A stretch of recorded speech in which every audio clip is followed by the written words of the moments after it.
Selamat malam semua. Waalaikumsalam. Oke. Ya, sekalian cek sound ya.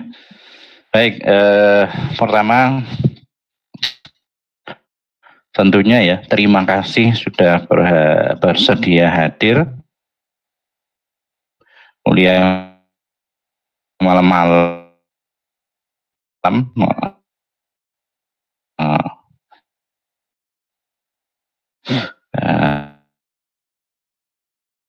Mudah-mudahan tidak sering, tapi saya juga nggak bisa janjikan karena ya memang begitulah, sering ada kesulitan nanti ada acara atau ada apa ini karena memang umum begitu ya, jam kuliah yang tidak umum. Jadi saya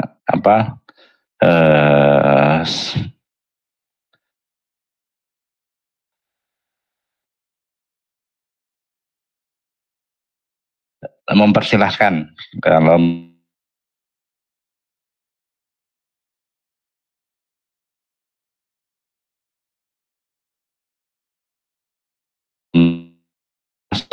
supaya persen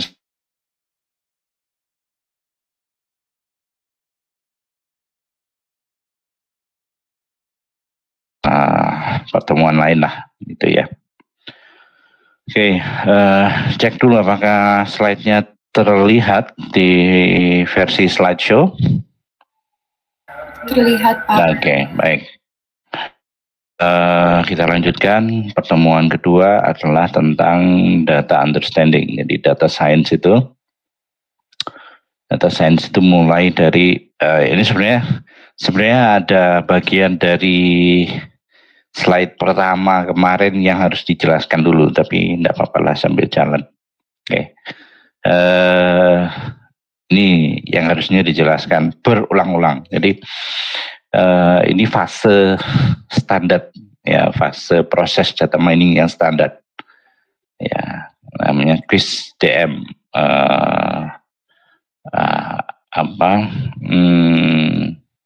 Lupa saya, DM-nya data mining ya, standar proses gitu ya. Oke, ada 6 fase. 6 fase, ada business understanding, ada data understanding. Business understanding ini adalah bagian di mana kita benar-benar paham kita sedang bekerja di domain keahlian apa atau domain pengetahuan apa. Itu business understanding. Jadi ini bukan semata-mata tentang bisnis atau hal komersil gitu, bukan ya. Maksudnya business understanding itu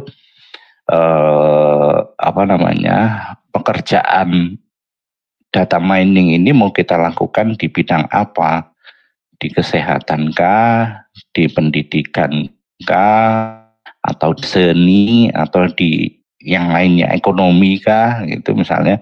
Itu benar-benar harus paham tentang domain aplikasi data mining atau data science ya, domain implementasi data mining atau data science. Jadi kalau penerapannya di bidang pendidikan misalnya, di pendidikan tinggi begitu, maka business understanding itu ya, sebelum kita bisa mengubah ya, melakukan transformasi from data to wisdom ya, apalagi sampai wisdom ya. Untuk bisa melakukan transformasi itu benar-benar harus paham ini SOP-nya seperti apa, kemudian business flow-nya seperti apa, dan lain sebagainya. Pokoknya yang sedang kita kerjakan itu, data itu dihasilkan dari mana, untuk siapa, itu harus paham. Ya, cara kerja tempat implementasinya data mining itu juga harus paham. Itu business understanding. Yang kedua, fase yang kedua yang akan kita pelajari malam hari ini adalah data understanding. Jadi untuk bisa nanti mengolah datanya, kira-kira tepatnya pakai algoritma yang mana, kira-kira nanti mau di clustering kah, atau mau diklasifikasi kah, atau diregresi kah, dan lain sebagainya. Paham benar datanya ya, harus paham betul datanya, untuk ya itu tadi ada banyak kebutuhan ya. Jangan-jangan ini tidak perlu algoritma yang susah-susah, yang kompleks gitu. Ya, algoritma sederhana saja ternyata sudah bisa dipakai untuk menjelaskan fenomena yang ada di dalam dataset. Itu data understanding. Kemudian yang ketiga adalah data preparation. Data preparation ini mungkin saja kualitas data yang kita pakai itu tidak terlalu bagus, maka harus di cleaning dulu ya, dirapikan, dibersihkan, ditransformasi dan lain sebagainya. Data preparation, jadi disiapkan dulu sebelum kita pakai untuk kebutuhan proses dengan algoritma data mining. Lalu modeling ini sudah masuk. Yang kemarin sempat saya sampaikan, ada clustering, ada klasifikasi dan lain sebagainya, itu proses modeling. Lalu berikutnya adalah evaluasi ya, dari yang sudah kita lakukan itu ya dievaluasi. Misalnya begini, saya melakukan proses klasifikasi pasien tumor misalnya begitu. Menggunakan salah satu algoritma di data mining, algoritma klasifikasi di data mining.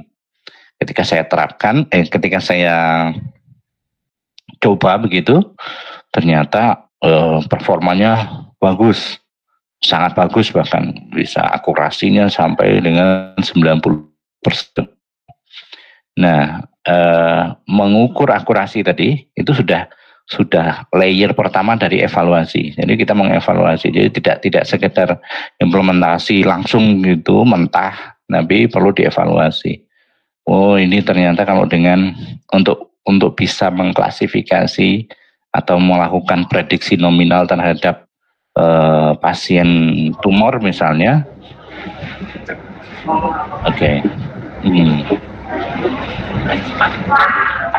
Ada yang kepencet ya sepertinya suaranya. Sebentar saya cek dulu.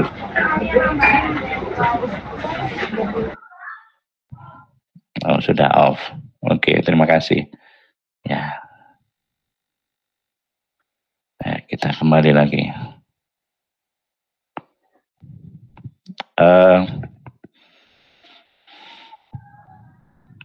Ya, jadi evaluasi ya. Kita menerapkan algoritma data mining, algoritma data science itu harus melakukan evaluasi.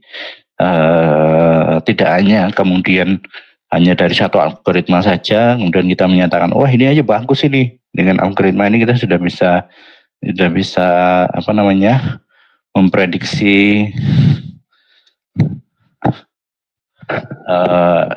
melakukan klasifikasi apakah tumor ini termasuk ganas atau jinak misalnya, seperti itu ya. Berikutnya data presentation ya, sudah, ini tinggal storytelling aja, mempresentasikan data baik dengan narasi manusiawi maupun yang visualisasi dengan gambar dan sebagainya. Itu implementasi ya, sudah diimplementasikan. Jadi kalau tadi terkait dengan klasifikasi tumor ganas atau jinak ya, presentasinya atau penyajian informasi hasil mining tadi ya, bisa ke dokter, bisa ke pasien, atau bisa ke rumah sakit dan sebagainya ya. Oke, ini slide yang ini, bagian slide yang ini akan selalu saya ulang di setiap pertemuan. Jadi mestinya harus hafal ini ya. Business understanding, data preparation, modeling, evaluation, dan data presentation. Nah, ini 6 step ini, kalau ada juga yang terjemahannya begini, deployment terakhir, sama aja lah. Ya, intinya diterapkan, digunakan begitu hasil mining ya. Oke. Lanjut, data understanding ini kita mulai dari apa sih yang di mining itu apa? Data itu apa? Ya, kalau belajar di statistik ya belajar di algoritma, mungkin di struktur data begitu, atau di database ya basis data. Belajar basis data pasti sudah ada intronya begini. Ya. Data, collection of data objects and their attributes, ya, sekumpulan objek data dan atribut-atribut yang melekat ya di objek data tersebut. Atribut adalah properti atau karakteristik dari sebuah objek. Ya, jadi kelihatan ya di slide itu, kalau di database, kalau Anda belajar basis data, atribut itu sinonim dengan kolom atau field kalau di database. Ya, examples: eye color of a person, temperature. Kalau mahasiswa, NIM, nama, nah itu atribut dari objek mahasiswa.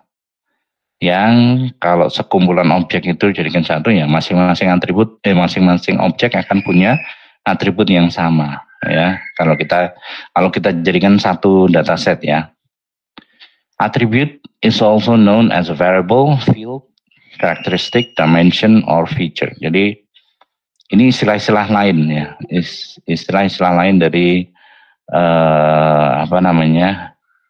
dari atribut.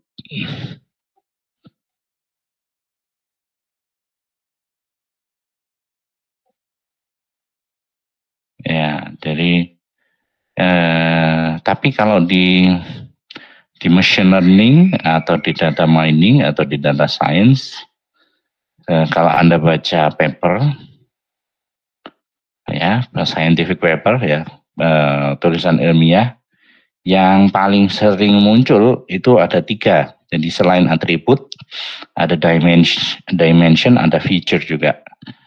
Ada yang belum masuk, ada yang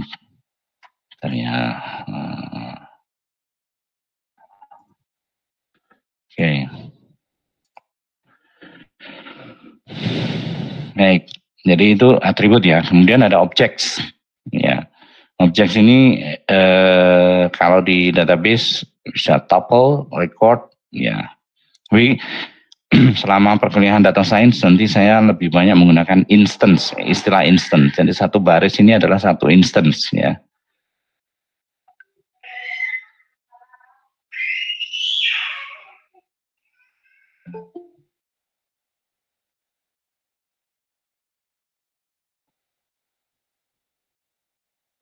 Ya.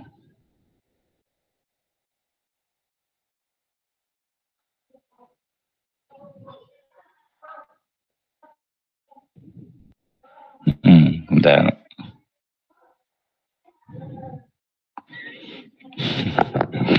Baik, kembali lagi. Jadi satu baris ini adalah satu instance. Itu nanti saya pakai itu terus. Kalau di RapidMiner saya mungkin example ya, bisa pakai example. Saya pakai instance ya, instance atau example. Oke, ini keywords yang harus Anda yang kita pakai terus nanti selama perkuliahan ya. Jadi ada berapa atribut, ada berapa dimensi, ada berapa feature. Ini itu maksudnya sama. Ada berapa kolom yang dipakai untuk proses mining.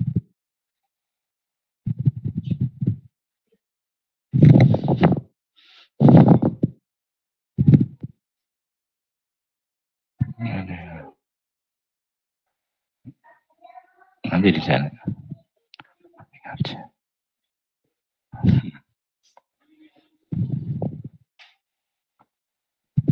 Ya, sebentar ya. Ini kalau kerja dari rumah pasti ada iklan-iklannya nih. Oke, kita lanjutkan. Atribut. Nah, atribut itu ada tipe datanya. Tipe data untuk setiap atribut. Kalau di statistik ini 2 kategori ya, kuantitatif dan kualitatif. Ya, kalau saya dari pertemuan pertama sudah menyederhanakan lagi, numerikal atau non numerikal. Istilah non numerikal ini kemudian yang kata lainnya ada nominal ya, jadi numerik yang isinya angka-angka gitu, dan yang non numerik. Istilah lain yang non numerik adalah nominal atau kategorikal. Ini di skemanya yang ada di slide itu Anda bisa lihat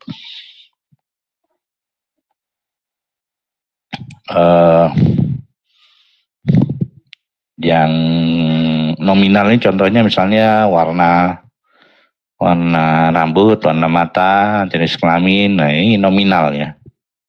Nominal. Jadi ya kalau orang Indonesia sering kali ketemu kata nominal gitu ya. Nominal itu identik dengan angka, jumlahnya berapa gitu. Nominalnya berapa. Ini enggak. Jadi nominal itu kalau di pembicaraan kita, di ruang bicara, ruang diskusi kita adalah tipe data kategorikal atau tipe data non numerik yang dipakai di statistik ataupun di data science. Oke. Ya, ini jenis pertama yang bisa kita kenal adalah jenis tipe data ya. Tipe data yang kita kenal adalah binary attribute. Binary attribute itu seperti namanya binary. Pilihannya cuma dua. Ya, pilihannya cuma dua. 0, 1, yes, no, true, false gitu. Ya, binary attribute. Jadi atribut yang pilihan nilainya cuma dua. Pilihan nilainya cuma dua. Ini ya bisa numerik, bisa nominal ya. Ya bisa numerik, bisa nominal. Tapi tetap pilihannya cuma dua. Lalu ada binary yang simetrik, ada yang binary yang asimetrik. Kalau simetrik itu dia nanti kalau digunakan di klasifikasi atau di proses modeling lainnya, bobot pentingnya itu sama ya, nilai ya kepentingan, nilai atau bobot urgensinya itu sama gitu ya. Contohnya apa? Contohnya atribut gender, jenis kelamin ya. Pada beberapa kasus sama aja ya. Jadi laki-laki perempuan ya, atribut dengan gender atau jenis kelamin itu nanti laki-laki perempuan sama. Tapi bisa juga pada satu kasus kita lebih ingin bisa mengenali instance yang atributnya laki-laki, atribut gendernya bernilai laki-laki. Ya, kalau itu berarti dia sudah asimetrik ya, nilai urgensinya sudah beda. Tapi secara umum kalau atribut gender itu sama ya, bobotnya sama. Nah, yang tidak sama contohnya apa? Contohnya ini tes kesehatan ya, tes kesehatan COVID ya, atau HIV atau yang lainnya begitu. Biasanya kita lebih mencari lebih condong untuk bisa melakukan klasifikasi atau prediksi terhadap instance yang nilai atribut itu positif. Ya, biasanya kita lebih condong itu. Misalnya COVID misalnya gitu ya. COVID jumlah orang yang jumlah pasien yang dinyatakan COVID positif itu jumlahnya jauh lebih sedikit dibandingkan yang COVID negatif. Maka kita sistem akan berusaha semaksimal mungkin untuk bisa benar-benar mengenali instance yang nilai atribut itu adalah positif. Ya, karena jumlahnya sangat sedikit kan, jadi berusaha untuk mengenali bahwa itu positif gitu ya. Oke, itu asimetrik binary karena bobot nilai atributnya berbeda. Ya. Kemudian ada tipe atribut, beberapa tipe atribut dan operasinya.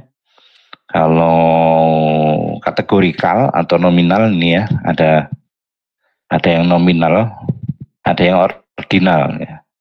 Ya, nominal, ordinal. Kalau nominal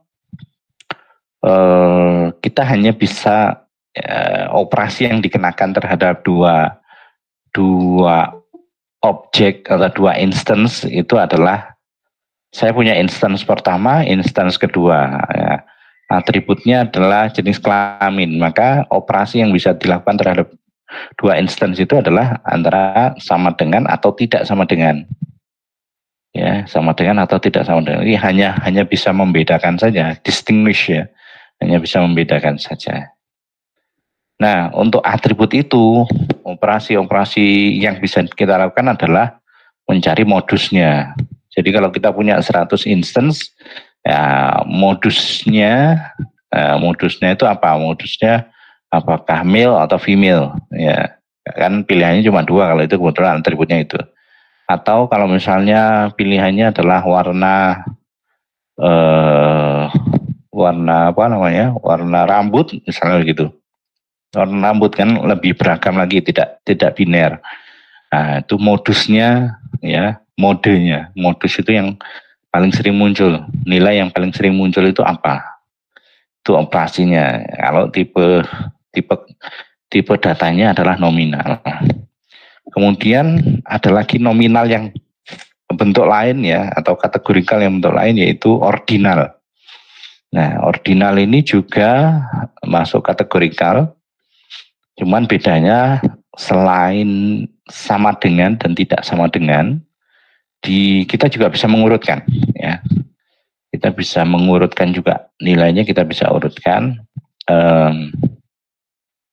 Misalnya ini ukuran sepatu misalnya, ukuran sepatu ada small, medium, large. Small, medium, large. Misalnya 3 itu aja ya. Selain ya untuk 2 instance ya, untuk perbandingan 2 instance, kita selain sama dengan dan tidak sama dengan, kita juga bisa memberikan ini apa namanya, mana yang lebih besar ya, atau mana yang urutannya lebih besar, di sisi yang lebih besar misalnya seperti itu ya. Jadi lebih dari kurang dari kita bisa pakai ya, lebih dari kurang dari. Jadi tidak hanya sama dengan tidak sama dengan, tapi lebih dari kurang dari itu kita bisa pakai. Contohnya itu tadi ya, ukuran sepatu ini deh. Nilai mata kuliah A, B, ya, A, B plus, amin, B plus, B gitu, kita bisa urutkan. Nah, operasinya tidak hanya modus. Kalau yang tadi nominal ada modus, entropi, kita bisa tes korelasi, kontingensi, Chi-square ya. Kita juga bisa melakukan operasi median. Kalau median itu kan kita mencari nilai tengah dari seluruh data kan gitu ya. Nilai tengahnya. Kalau modus tadi yang paling sering muncul, kalau median itu yang tengah-tengahnya itu berapa ya, apa gitu. Kemudian kita juga kalau bisa mengurutkan, karena ini bisa diurutkan ya, ordinal ini bisa diurutkan dari yang paling kecil ke yang paling besar, misalnya seperti itu, kita bisa cari persentilnya. Kemudian rank correlation, ya, korelasi untuk urutannya tadi. Run test, sign test kita juga bisa lakukan. Ya, kemudian untuk yang numerik ini ada interval, ada rasio. Kalau interval kita bisa menjumlah, bisa mengurangi, ya. Kemudian operasi yang bisa kita lakukan adalah mencari rata-ratanya, standar deviasinya berapa gitu. Untuk rasio, ya, rasio, persentase dan lain sebagainya.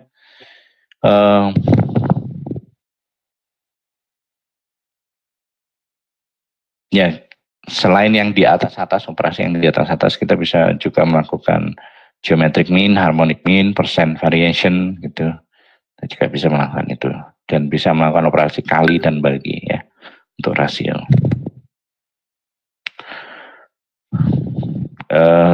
Kemudian apa yang bisa dilakukan terhadap atribut-atribut yang tadi, tipenya nominal, ordinal, interval, dan rasio. Kalau nominal ya hanya permutasikan saja ya. If all employee ID numbers were reassigned, would it make any difference? Jadi kalau misalnya atributnya adalah NIP ya, nomor induk pegawai ya, employee ID. Kalau NIP itu kita maksudnya dicabut terus dipasangkan lagi gitu, di reassign itu di ini lagi ya, dialokasikan lagi NIP baru begitu untuk pegawai. Apakah akan ada bedanya gitu. Ya, jadi permutasi itu untuk nominal. Karena memang hanya ukurannya kan sama dengan dan tidak sama dengan saja. Ya. Kemudian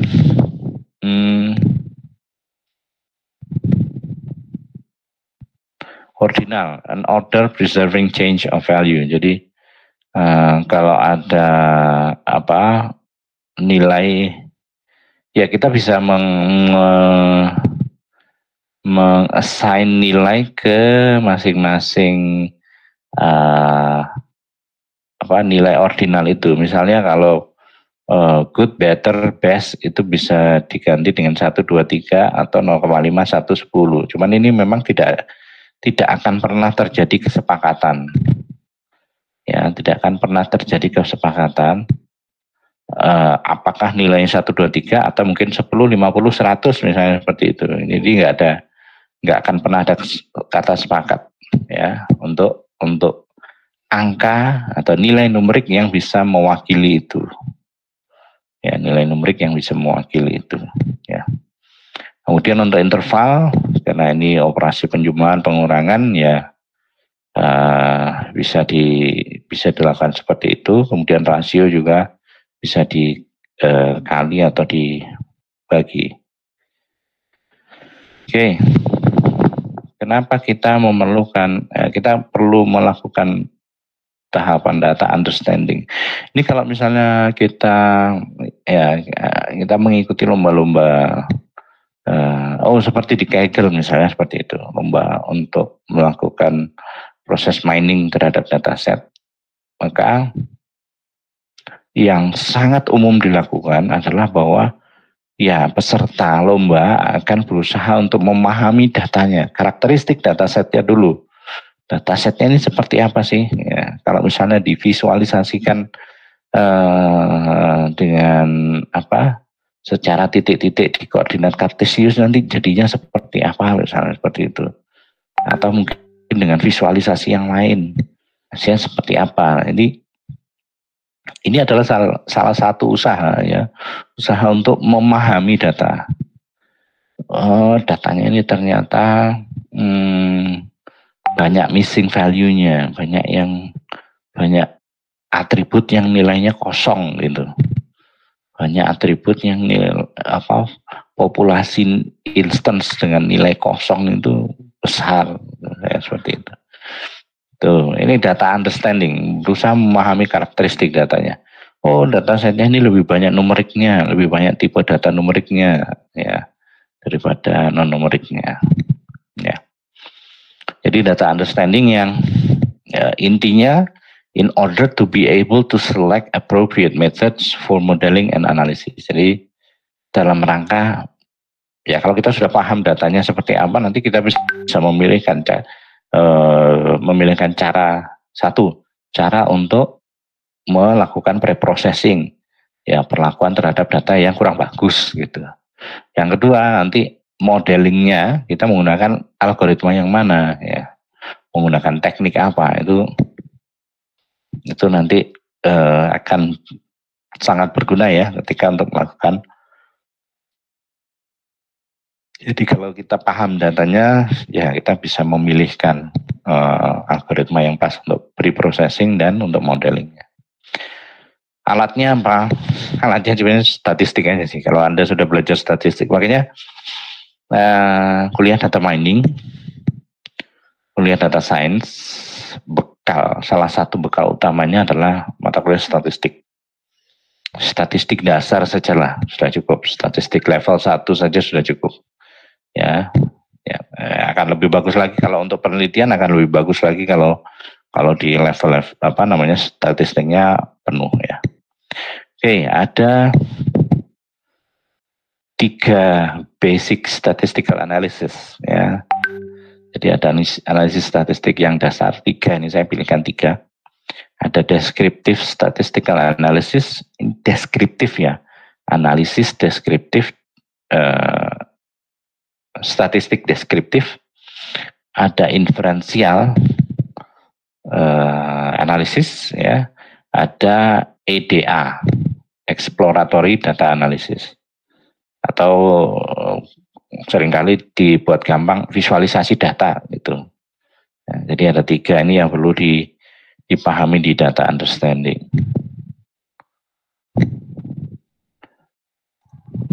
Oke, ya kita mulai dari statistik deskriptif.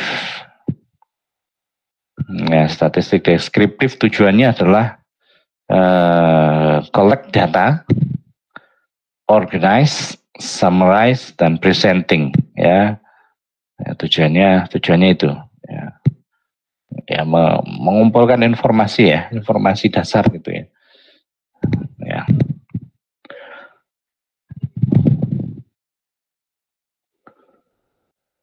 Ya, kita mulai dari summary statistics, are numbers that summarize properties of data. Angka-angka yang menjelaskan, ya, meringkaskan properti dari dataset, ya. Misalnya frekuensi, ya, kemunculannya, frekuensi kemunculan dari data itu, kemudian location and spread, ya, posisinya ada di mana dan sebarannya seperti apa. Ya. Contohnya kalau location itu rata-rata atau mediannya ada di mana, itu location. Kemudian spread itu contohnya adalah standard deviation atau deviasi standar. Ya. Most summary statistics can be calculated in a single pass-through data. Jadi ya kalau kita hitung min kan single pass saja, ya. Tambahkan, dibagi dengan jumlah populasi. Nah, itu sudah dapat min, ya. Ya, dapat nilai rata-rata. Kemudian kalau menghitung median, urutkan dulu berapa jumlah datanya, ambil data yang tengah, ya itulah mediannya, kan gitu. Ini maksudnya dengan single pass, ya. Maksudnya dengan single pass. Ya, most summary statistic can be calculated in a single pass through data. Jadi satu kali prosesnya sudah cukup untuk cari deskripsi dasar, deskripsi pokok dari dataset. Ya. Lalu 2 basic statistical measures of single variable.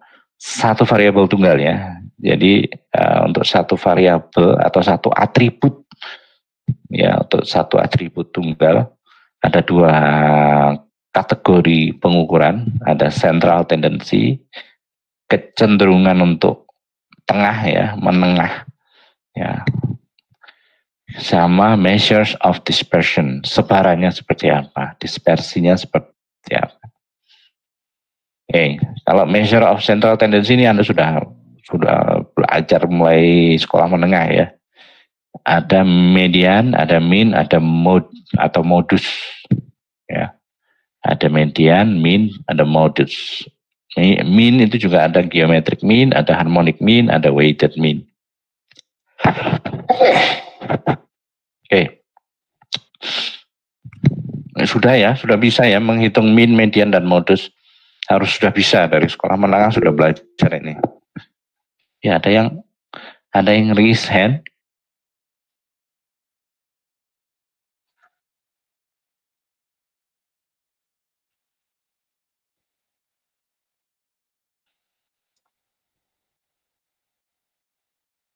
Oke. Ya, ini udah belajar, ya. Median, mean, modus, ada geometric mean. Nah, ini saya jelaskan yang bawah aja. Jadi ini hubungan antara modus, median, dan mean, ya, rata-rata, modus, dan median. Kalau distribusinya simetris, maka dia akan ada di satu titik yang sama, ya. Mean, median, modus itu akan ada di satu titik yang sama. Tapi kemungkinannya kan tidak hanya itu, ya. Kemungkinan sebaran data ya sebaran, ya, kita bilang sebaran. Kemungkinan sebaran datanya tidak hanya seperti itu. Ada yang skew ke kanan, ada skew ke kiri, ada positive skew, ada negatif skew. Nah, kalau positif skew, nilai ya medianya tetap di antara modus dan mean, tapi mean-nya lebih kanan ya, di sisi kanannya median, modusnya ada sisi kiri median. Ya, yang paling sering muncul ya, paling sering muncul modus, tapi rata-ratanya lebih rendah. Ya mungkin lebih rendah. Ya ada di nilai di atasnya median. Gitu. Kemudian untuk yang negatif skew, kebalikannya, mean-nya ada sebelah kiri median, modusnya ada sebelah kanan median. Kemudian catatan lain terkait dengan central tendency. Ini masih ada hubungannya dengan kurva yang di bawah itu. Mean is very sensitive to outliers. Maksudnya, contohnya gini, saya mau ukur rata-rata uang saku mahasiswa satu kelas gitu, atau satu angkatan. Mean is very sensitive to outliers. Jadi kalau ternyata di satu angkatan itu ada yang anaknya sultan begitu, uang sakunya itu satu hari misalnya 10 juta misalnya begitu. Nah, kalau saya masukkan ke dalam dataset, tetap gunakan dalam dataset untuk mengukur mean, maka bisa jadi hasil pengukuran rata-ratanya ini mengecoh. Wah, rata-rata uang saku satu angkatan ini ternyata adalah 1 juta misalnya seperti itu. Ya, padahal ini gara-gara ada outliers tadi, ada yang lain daripada yang lain begitu. Ini yang ikut mengangkat nilai rata-rata kan, ya, mengatrol nilai rata-rata. Padahal sebenarnya kalau yang outliers ini dihilangkan, nah ini dia lebih mewakili gitu, lebih mewakili yang umumnya berapa begitu, ya, nilai yang lebih umum. Jadi kadang-kadang mean itu tidak digunakan karena sensitive to outliers tadi. Jadi opsi yang lain adalah menggunakan median atau menggunakan trim mean. Jadi trim itu ya yang dipotong ya, rata-rata yang dipotong ini bisa jadi ketika ada nilai yang terlalu besar atau terlalu kecil, yang ekstrim gitu ya, itu yang dipotong, diambil yang sisanya untuk menghitung rata-rata. Ya, ini measures of central tendency. Kecenderungan untuk berada di tengah itu seperti apa? Simetrik ya, distribusinya simetrik atau tidak begitu. Maksudnya central tendency ini distribusinya simetris atau tidak. Nah, ini contoh ini, saya harus kasih pertanyaan ini.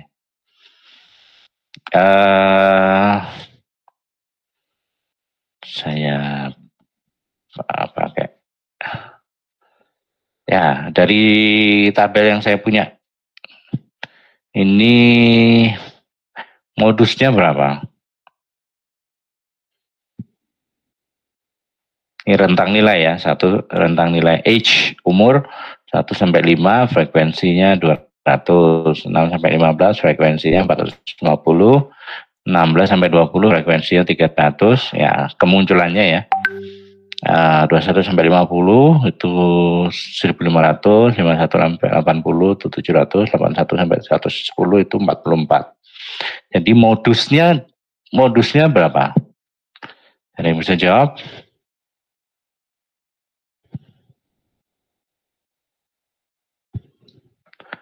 Ada yang bisa jawab dari tabel ini modusnya berapa?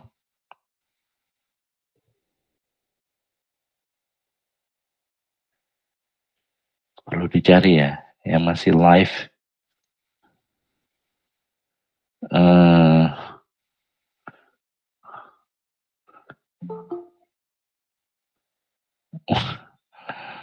Di itu ya. Ternyata di message. Oke. Ya.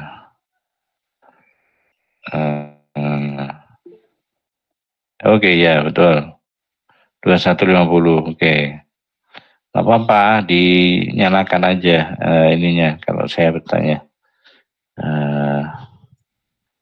Suaranya di on kan saja. Oke, betul 21 sampai 50. Karena frekuensinya paling banyak ya, 1500. Lalu pertanyaan berikutnya adalah mediannya berapa mediannya? Median.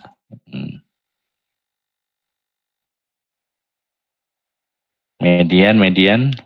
Ini datanya seperti ini. Silahkan di on kan saja, tidak apa-apa. Nyaut saja suaranya.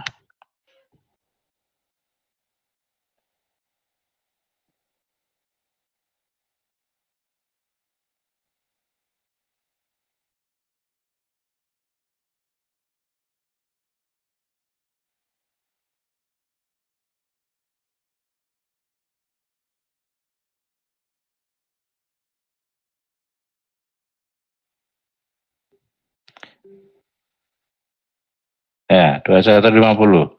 Ahmad.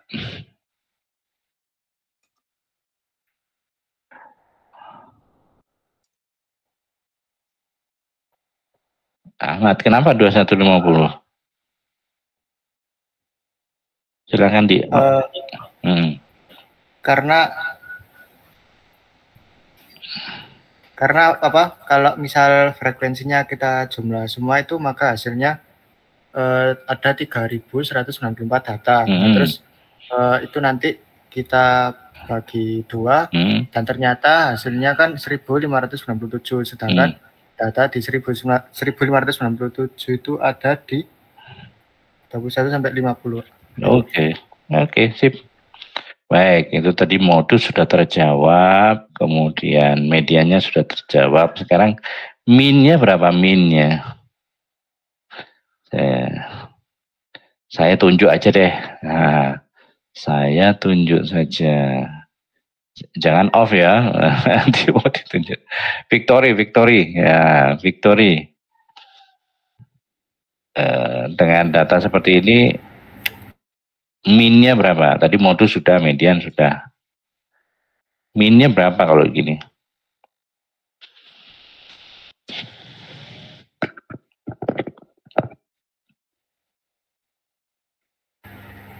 Sebentar Pak.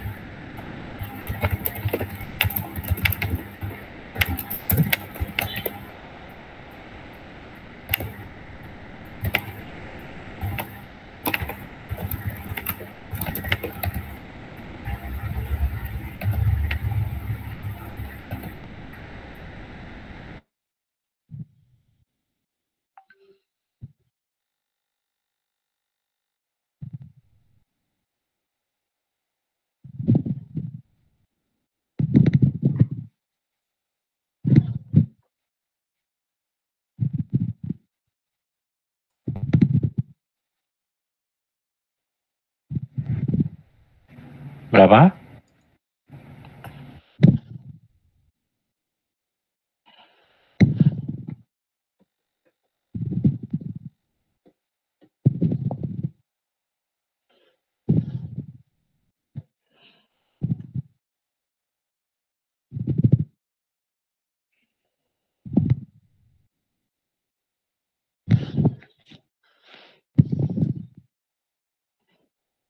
Ada yang bisa jawab? Selain Victory?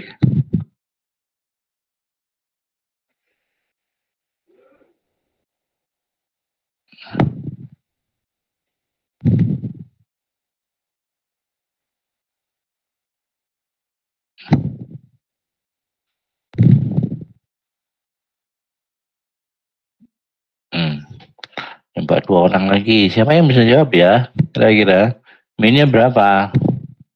Min. Ini rata-ratanya berapa?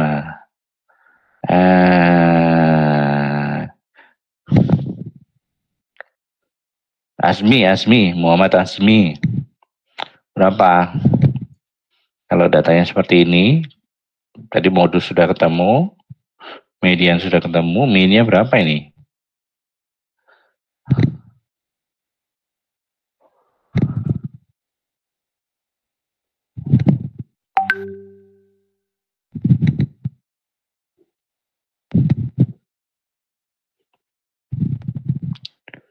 Bisa ya? Atau mungkin ada yang jawab 52,47. Wah, presisi sekali ini ya. 52,47. Asmi, oke. Yang lain ya? Berapa?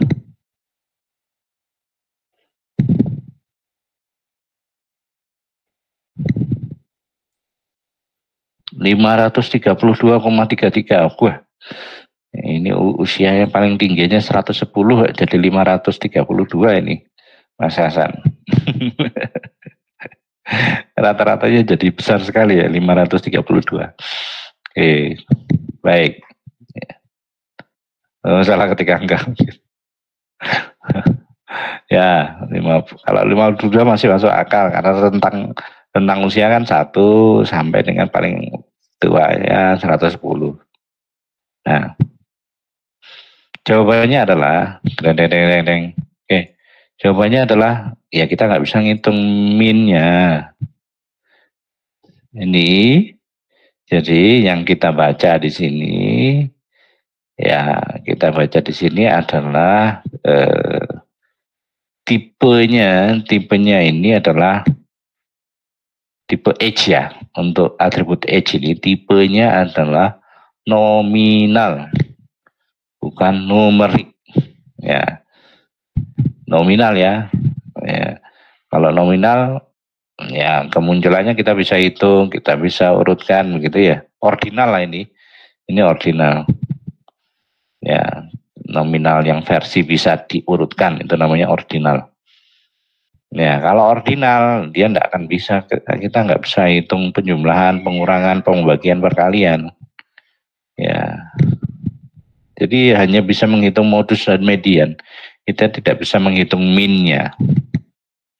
Ya, misalnya ini ya 1 sampai 5 frekuensinya 200. Yang 1 berapa? Yang 2 berapa dari 200 ini? Yang 3 berapa? Kita tidak tahu persisnya berapa ini. Ya. Jadi sekali lagi yang di atas tadi kalau Anda perhatikan ya materi yang di atas ini ya, memang enggak setelah beberapa slide ya baru muncul. Ya. Jadi operasi yang bisa dikenakan terhadap tipe data ordinal hanyalah modus dan median saja. Min tidak bisa. Ya. Masa kalau kemudian ini ya, ini kan H ya memang mengecoh ini ya, mengecoh. Ini bentuknya angka begitu, tapi sebenarnya ini tipe data ordinal. Jadi kalau jenis kelamin laki-laki dan perempuan kan tidak mungkin kita hitung ininya min-nya ya.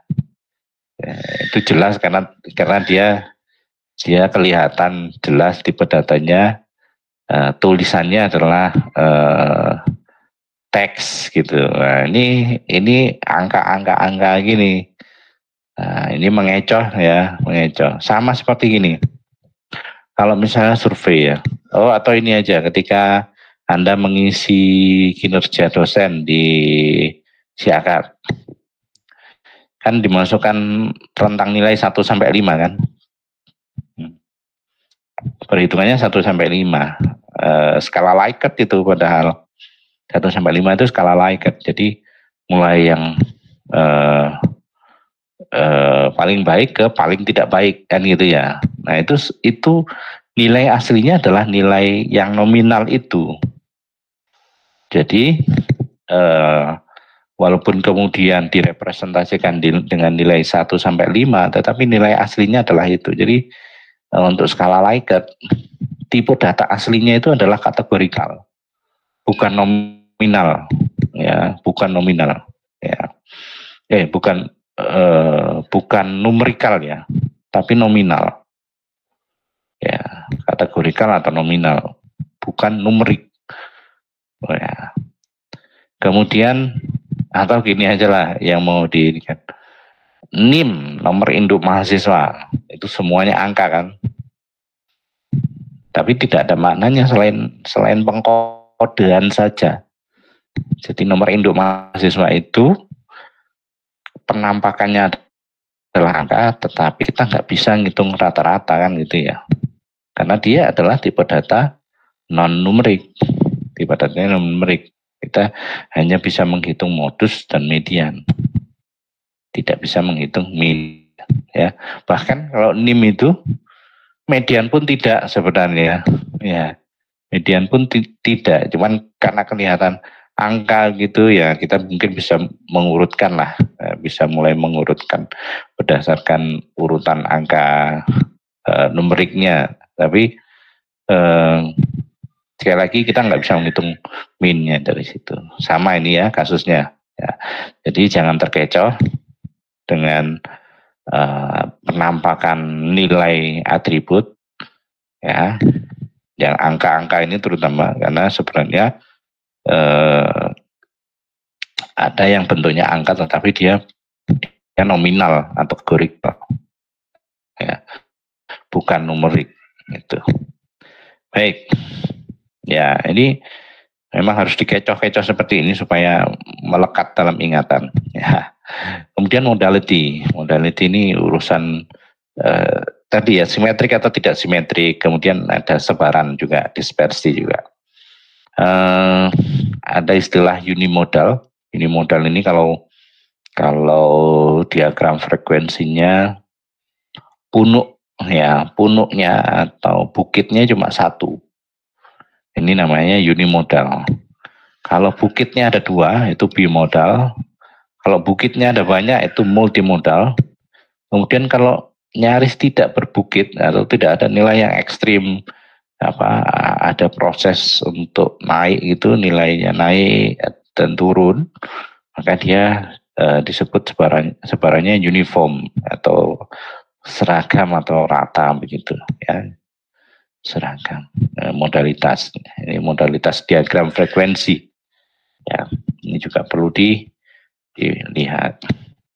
Tadi measures of central tendency ya. Tendensi untuk dia simetris di tengah gitu ya. Kemudian measures of dispersions, ini ada pengukurannya, ada mean deviation ya, deviasi terhadap rata-rata, standard deviations, ada range, ada quartile deviation. Jadi sebenarnya dari nilai tengah, dari nilai kuartil itu dia menyelisihinya atau bedanya dengan nilai tengah itu ada berapa gitu ya. Nah ini kalau mengikuti distribusi normal, maka ini dinyatakan di distribusi normal sebuah atribut numerik misalnya dianggap berada atau distribusinya normal kalau sekitar 68 setidaknya ya, 68% itu ada di rentang rata-rata minus standard deviation sampai rata-rata plus standard deviation. Ya, 68% ada di situ. Kemudian 95% ini sampai yang biru, ungu ya, sampai yang ungu ini ya, itu ada di 2 kali ya, rata-rata minus 2 kali deviasi standar ke rata-rata ditambah 2 kali deviasi standar. Kemudian sisanya ada di 99,7%. Ini distribusi normal. Ya, distribusinya normal. Dikatakan distribusi normal. Nah, itu tadi cara untuk melihat. Jadi kita punya dataset. Ya, sekali lagi kembali ke slide paling awal. Ya, sekarang gini. Kita punya dataset seperti yang ada di slide ini. Tipe datanya Anda sudah bisa lihat. Kecuali TID ya. TID itu hanya untuk menomori instance saja. Alat bantu untuk menomori instance. Ada refund, ada marital status, ada taxable income, ada cheat. Jadi ada 3 atribut yang tipenya kategorikal, ada 1 atribut yang tipenya numerik. Ya. 3 atribut tipenya kategorikal, 1 atribut tipenya numerik. Nah, dari situ kita sudah bisa mengatakan yang kategorikal tadi kita bisa melakukan operasi modus, median, begitu ya. Kemudian yang taxable income ya kita bisa lakukan operasi numerik ya, operasi aritmatika dan sebagainya. Kita bisa menghitung minnya berapa, ya, seperti itu. Maka dari situ kalau yang numerik kita juga bisa numerik ya, terutama yang numerik kita bisa hitung tadi nilai sentral tendensinya, kemudian kita hitung modalitinya, distribusinya normal atau tidak, kita bisa menghitung seperti itu ya.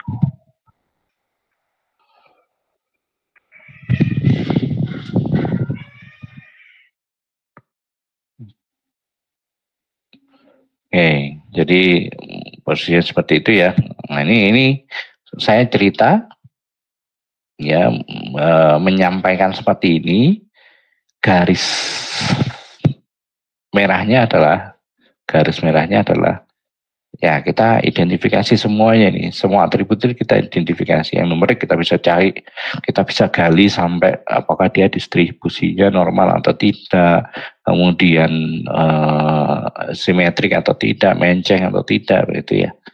Nah, nanti itu bisa berpengaruh ke proses, misalnya nanti di atribut numerik itu kita mau klaster. Nah, klasternya tentunya akan ada perbedaan ukuran klaster, misalnya seperti itu. Lalu berikutnya adalah visualisasi. Ini penting juga. Ya, data visualization ini penting. Kadang kita lebih mudah baca yang bentuknya gambar daripada yang bentuknya tabel atau angka-angka gitu ya. Nah, ini yang paling umum dipakai. Visualisasi yang paling umum dipakai di statistik ya. Di EDA, Exploratory Data Analysis. Ada scatter plot, ada histogram, box plot, quantile plot, quantile plot. Ya mungkin yang paling sering ya 3 atau 4 yang di atas. Yang quantile ini jarang. Ya saya jarang temui ya.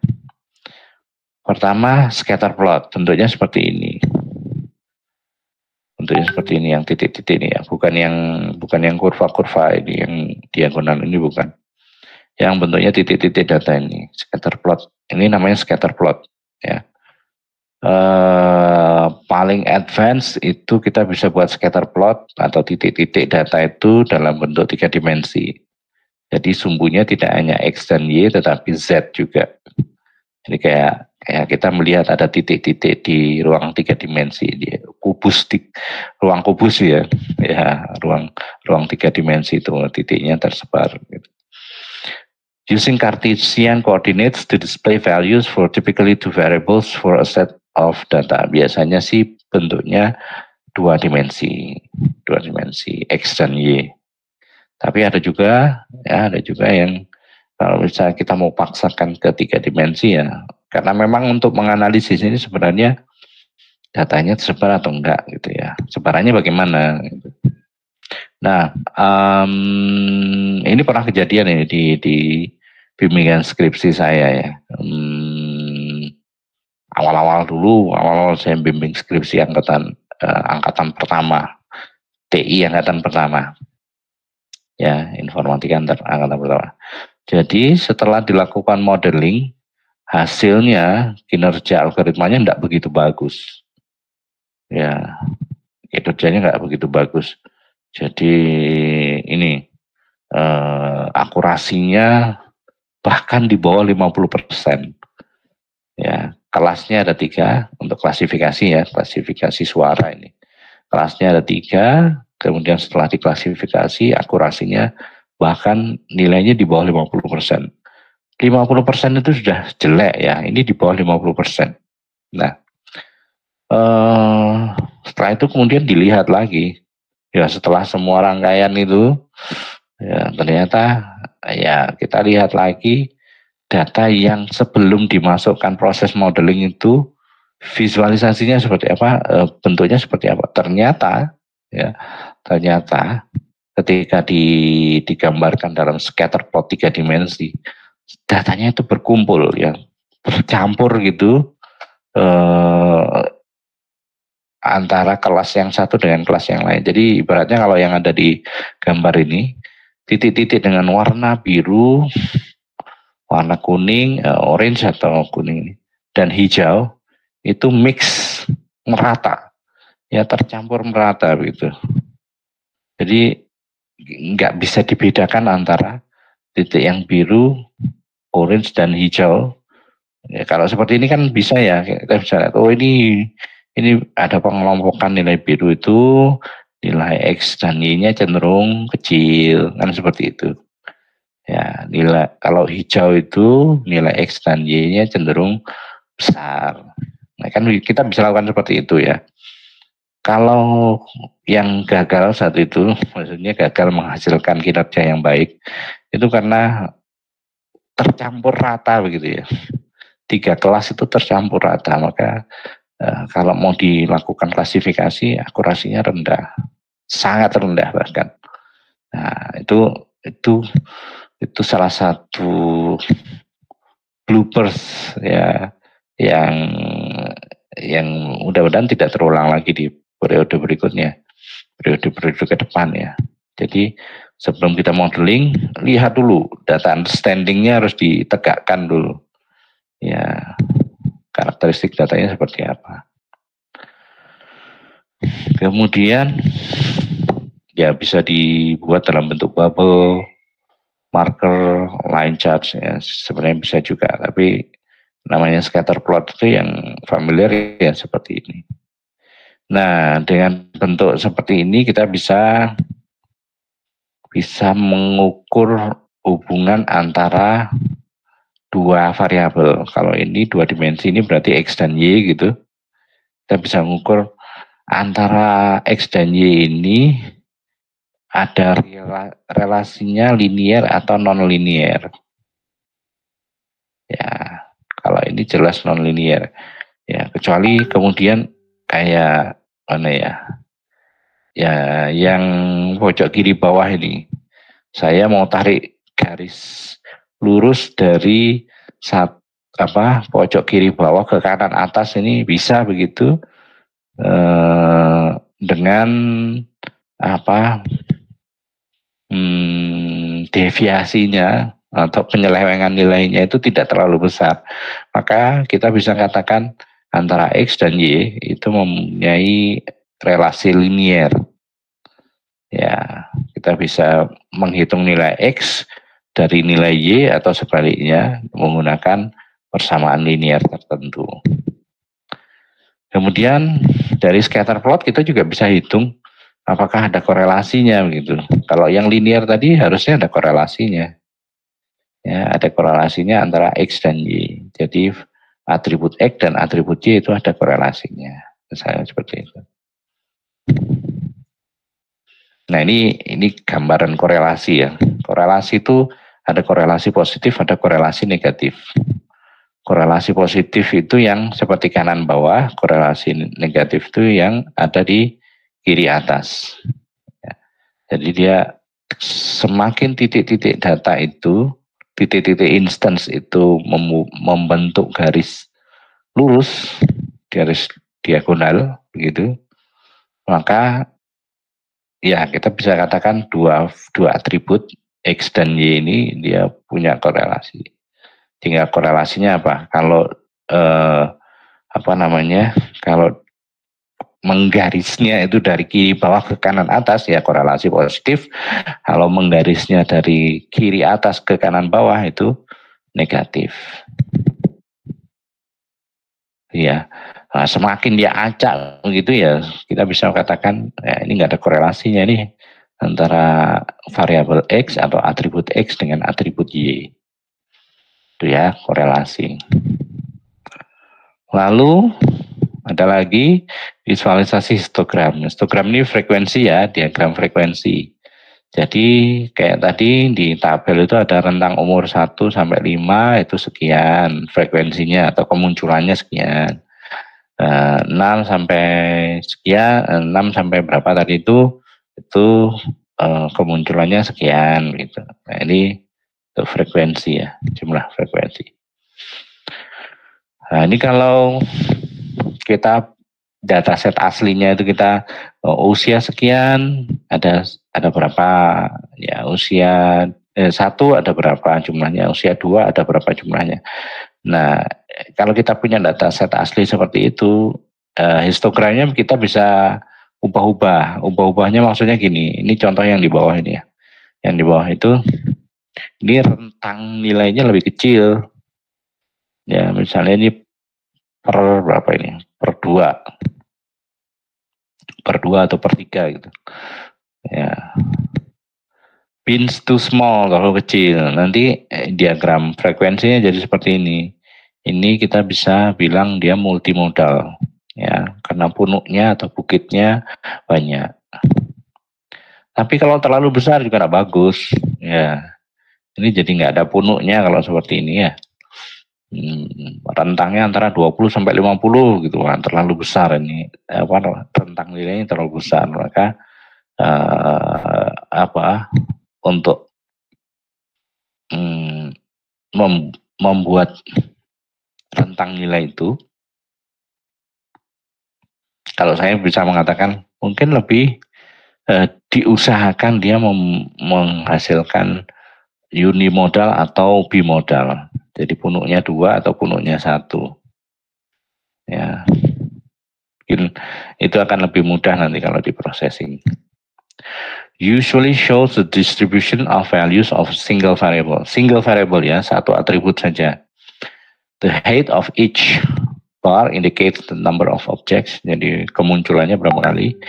Divide the values into bins and show a bar plot of the numbers of objects. Jadi ya, kalau ini rentangnya 20 sampai 50, kalau ini enggak tahu ini rentangnya mungkin 21 gitu aja ya, 21 sampai 22 misalnya. Oke. Shape of histogram depends on the number of bins. Jadi bentuknya histogram ini tergantung lebarnya ini masing-masing rentang.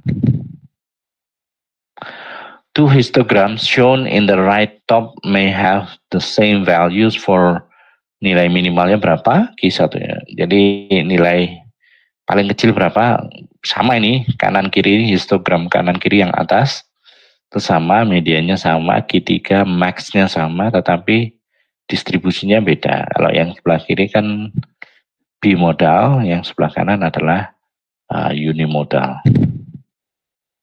Often used as the simplest way to check on normality of data distribution. Ya, kalau seperti di kanan atas itu ya distribusinya normal. Kalau yang bawah, yang sebelah kiri atas itu tidak normal.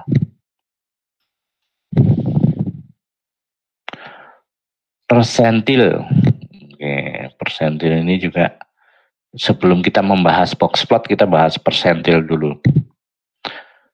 For continuous data, the notion of a percentile is more useful. Jadi untuk data numerik ya, data yang continue, biasanya data numerik maksudnya. Given an ordinal or continuous attribute x and a number of p between 0 and 100, the p percentile is a value of xp of x such that p% of the observed value of x are less than xp. Jadi misalnya gini, kalau persentil, ya ini, for instance, the 50 percentile is the value x 50% such that 50% of all values of x are less than x. Ya, jadi kalau persentil 50, sekali lagi, persentil 50 adalah titik di mana 50% data itu kurang dari nilai titik itu. Ya, jadi kalau ini tadi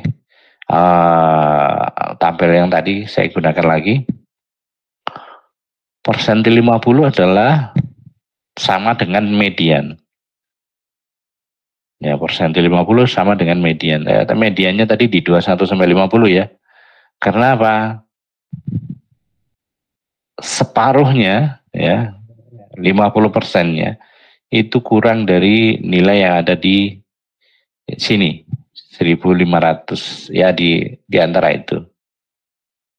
Jadi separuh data kan ada di sini ya. Ya, 200, 450, 300 dan ada sebagian di sini. Jadi persentil 50 itu sama dengan median. Kalau persentil 25 itu berarti titik di mana 25% atau seperempat data itu lebih kecil daripada titik itu. Jadi kalau ini seperempatnya ada di mana ini? Jadi totalnya ada berapa sih? 3.094 10, 21, 3194. Ya, 3194 berarti separuhnya. Seperempatnya itu ada di 800 ya. Ya, hampir 800. Ya, hampir di 800. 800 itu berarti ini 650 tambah 150. Berarti persentil 25 ada di titik 16 sampai 20. Karena seperempat nilai, ya seperempat data, ini kan total datanya ada 3.194. Ya, seperempatnya hampir 800 ya. Hampir 800 ya, ada di sini. Jadi persentil 50 sama dengan median ada di 2150, persentil 25 itu ada di 16 sampai 20 ini, 16 sampai 20 itu persentil 25. Persentil 75 tinggal hitung aja, ya sama seperti median. Jadi ada persentil 25, persentil 50, persentil 75. Ya, persentil 75 ternyata letaknya sama seperti ini. Sama seperti mediannya. Ya. Jadi persentil 50 sama dengan median sama dengan 2150. Persentil 75 sama dengan nanti namanya Q3, kuartil 3. Itu ada di 2150 juga.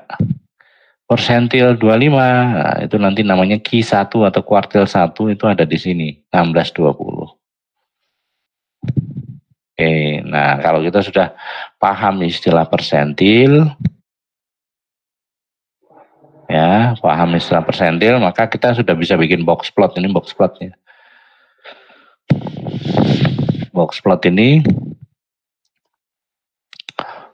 ada 5 titik. Ya, ada 5 bagian penting. Ya. 5 number summary. Ya.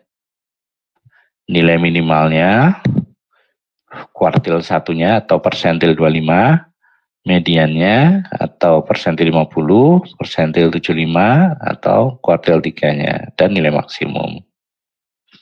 Ya. Jadi sebenarnya tidak maksimum juga itu.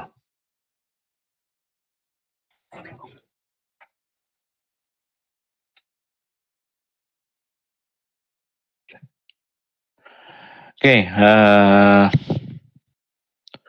ya ini bentuknya seperti ini. Ya, saya kasih gambar aja nih. Nah, gambar besarnya begini ya, persentil. Jadi kalau ini diagram kumis ini ya, ini datasetnya dataset iris, bunga iris, gitu, iris, bunga iris ya. Bentar, balik lagi sini. Nilai ini ada kumis, ada kotak yang di tengah itu. Nih. Jadi kalau sepaleng ini atribut sepaleng, Q1-nya atau persentil 25-nya ada di ini dekat 5 ini. Jadi dari seluruh data di atribut sepaleng, Q1-nya ada atau kuartil 1 atau persentil 25-nya ada di sekitar 5 ini. mediannya ditunjukkan oleh yang garis merah ini. Mediannya ditunjukkan oleh garis merah ini atau persentil 50 ya. Persentil 50 median gitu. Q2, kuartil 2 itu ada garis merah ini. Kemudian garis yang kotak yang pinggir atas itu adalah Q3, kuartil 3 atau disebut juga persentil 75. Ini ada di sekitar 6,5 ya. Jadi Q1-nya di 5, persentil mediannya atau Q2-nya ada di hampir 6 ini, 5,8 lah misalnya seperti itu. Kemudian Q3-nya ada di 6,5. Nah, ini jadi kotak ini menggambarkan 3 nilai Q1, Q2, dan Q3. Persentil 25, persentil 50, dan persentil 75. Lalu kumisnya ini apa? Ya, whiskers diagram ya, diagram kumis. Kumisnya ini menunjukkan apa? Nah, ini kumisnya ini ada yang menyatakan garis paling bawah ini menyatakan nilai paling kecil. Garis paling atas ini menyatakan nilai paling besar, nilai min max-nya. Tetapi ada juga yang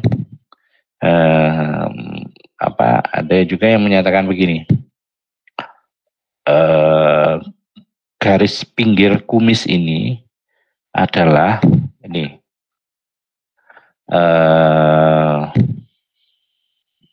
minimum dalam artian bukan nilai terkecil, tetapi Q1 dikurangi 1,5 kali selisih Q1 dan Q3. Ya, IQR itu interquartile range. Jadi kumis ini adalah 1,5 kali lebarnya ini, lebar kotak ini. Ya, Q1 dikurangi 1,5 kali lebar kotak. Dan yang atas ini adalah Q3 ditambah 1,5 kali lebar ini, lebar kotak ini. Ya, lebar ke atasnya ya, maksudnya sisi ke atasnya. Ya, ada yang menyatakan seperti itu. Jadi ada yang menyatakan, oh ini kumis paling bawah dan paling atas ini adalah nilai paling kecil dan nilai paling besar. Ada yang seperti itu. Ada yang dia Q1 minus 1,5 IQR sama Q3 ditambah 1,5 IQR. Ada juga yang menggunakan gini. Jadi garis bawah ini adalah persentil 10. Yang garis atas ini ya persentil 90. Ada juga yang seperti itu. Ya, jadi garis ini persentil 10, ini garis yang atas ini persentil 90. Tujuannya apa? Untuk dua pendekatan akhir. Tujuannya adalah kita bisa menemukan outliers. Jadi kalau di atas persentil 90 itu outliers. Outliers itu nilai yang ekstrim. Di luar umumnya datanya itu gitu. Begitu juga di bawahnya ini kumis yang bawah, batas kumis yang bawah itu adalah outliers juga. Ini titik hijau ini outliers. Maka dari situ saya kemudian tidak prefer menggunakan box plot yang ujung kumisnya menyatakan nilai terkecil dan nilai terbesar. Tidak, saya tidak menggunakan yang itu, tetapi menggunakan ini salah satu ya, paling tidak antara ini Q1 minus 1,5 ini, atau menggunakan persentil 10 dan ini persentil 90 atau Q3 plus 1,5. Jadi saya cenderung itu ya, karena saya prefer untuk menggunakan box plot yang bisa mengidentifikasi outlier ya. Jadi kalau membuat box plot ya cari buat box plot yang bisa mengidentifikasi outlier. Kemudian ini bentuknya beda-beda ya. Ada yang ada yang panjang gitu, kotaknya panjang sekali, ada yang kotaknya pendek sekali begitu. Ada yang garis merahnya simetris membagi dua sama besar kotak itu. Ada yang mepet ke atas, ada yang mepet ke bawah begitu. Nah ini Ini kalau yang garis merah ini mepet ke atas atau mepet ke bawah itu skewness-nya. Jadi grafik yang tadi, grafik positif skew dan negatif skew tadi bisa dilihat dari sini. Lihat ini garis merah ini membagi sama rata atau enggak. Kalau tidak membagi sama rata berarti dia skew. Ya, central tendensinya adalah ya tidak cenderung simetris ya kurvanya nanti. Kemudian panjang dan pendek ini kelandaian kurva, menunjukkan kelandaian kurva. Dia kalau bentuknya pendek seperti ini, kotaknya pendek ini, bantat begini ya, maka kurvanya ini justru runcing, tinggi sekali. Karena semua datanya mengelompok di situ.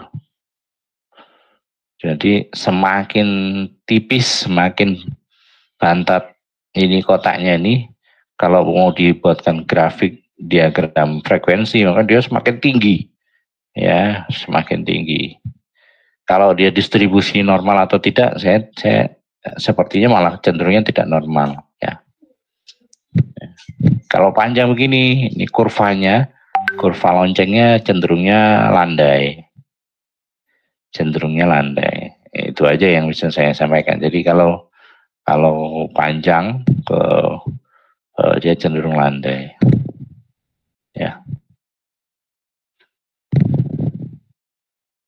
Kurvanya tidak tinggi sekali, tidak menjulang tinggi gitu. Punuknya tidak menjulang tinggi gitu. Ya. Lalu ada quantiles. Kalau tadi ada persentil, ada quantiles. Kalau quantiles itu dia jadi 4 grup. Kalau deciles itu 10 grup, persentil ada 100 grup. Ya, kelompok nilai gitu ya. Ya, quantile plot bentuknya seperti ini. Displays all of the data allowing the user to assess both overall behavior and unusual occurrence. Jadi for a data X, data sorted in increasing order, F indicates that approximately 100% are below or equal. Jadi berapa yang ini kalau normal gini ya, tidak ada titik yang tiba-tiba naik gitu ya, naik atau turun, naik itu dianggap dia normal, nanti bisa dipakai untuk mengukur distribusi, normalitas distribusi juga. Kuantil ke kuantil plot, jadi kuantil satu variabel, satu nilai ke kuantil variabel yang lain. Oke, ini saya butuh cepat-cepat ini, mohon maaf. Itu selesai sudah untuk data understanding. Benang merahnya, kalau kita mau melakukan mining, maka data, karakteristik datanya harus dipahami. Kalau sebelumnya, di fase sebelumnya adalah memahami proses bisnis dari domain spesifik, pendidikan, kesehatan dan semacamnya. Kalau yang fase keduanya adalah ngerti datasetnya ini ada kekurangannya apa, ya kotor atau tidak, baik atau tidak kualitas datanya, kemudian menceng atau tidak, misalnya kalau untuk numeriknya, distribusi numeriknya, distribusi tipe data numeriknya, dan lain sebagainya. Ya, jadi paham datanya, ya tidak sekedar ini pakai naive bias saja, ini pakai decision tree saja gitu, tidak tiba-tiba seperti itu. Jadi harus harus melihat lagi sebaran datanya seperti apa, dispersinya seperti apa, central tendensinya seperti apa. Caranya salah satunya dengan visualisasi atau menggunakan tadi perhitungan statistik dasar. Oke, saya kira itu yang bisa saya sampaikan malam hari ini. Sekali lagi terima kasih atas kehadirannya. Kalau ada pertanyaan mungkin ya di grup saja ya. Disampaikan di grup saja. Oke, itu saja perkuliahan pada malam hari ini. minggu depan sepertinya kita akan daring lagi, tapi saya masih belum menentukan ininya, jadwalnya. Kalau beberapa teman dosen yang lain mengatakan ini sih, ya sesuai jadwal masing-masing kelas saja, ya kan daring tetapi sesuai dengan jadwal masing-masing kelas, masing-masing offering. Nah, saya rencananya akan seperti ini lagi, insya Allah tidak malam. Tapi kalau tidak malam berarti 3 PJ, 3 ketua kelas ini harus koordinasi untuk menentukan satu jadwal tunggal di siang, ya tidak malam ya, di siang. Mudah-mudahan ketemu jadwal yang pas begitu, supaya saya juga hemat tenaga, cukup menjelaskan satu kali begitu untuk 3 offering. Tapi kalau misalnya tidak ketemu ya terpaksa kalau tidak ketemu ya sudah, ya berarti harus 3 kali pertemuan. Ya, tapi saya sangat berharap bisa 1 kali aja untuk 3 offering. Ya, saya minta tolong ke PJ masing-masing offering ya untuk bisa menyesuaikan. Oh iya, satu lagi untuk offering B hari Rabu ya. Untuk offering B hari Rabu ada satu kelas saya yang dilikuidasi oleh departemen.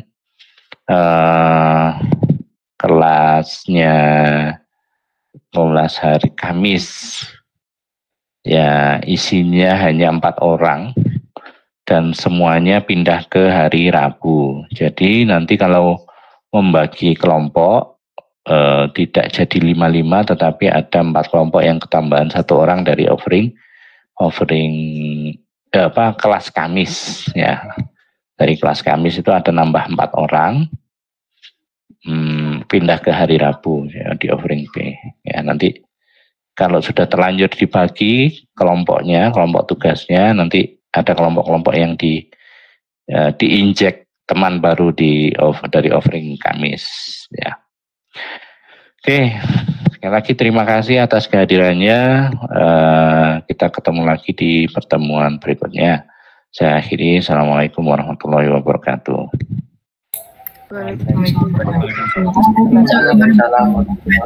Terima kasih Pak. Terima kasih Pak.